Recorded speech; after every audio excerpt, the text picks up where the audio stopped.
King's Palace Museum, the 6 best day trips from Kigali, Rwanda. In the mid-20th century, Nyanza served as the capital of the Rwandan monarchy.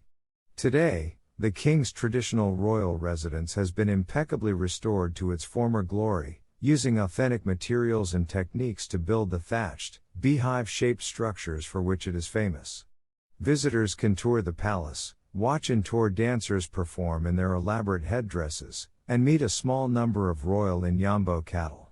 These animals are descendants of the king's herd and, like their ancestors, stand out for their muscled appearance and exceptionally long, large horns.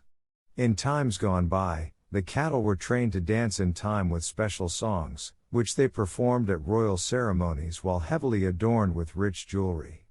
Their descendants have been trained to do the same, and watching the Inyambo parade is a highlight for visitors to the King's Palace Museum.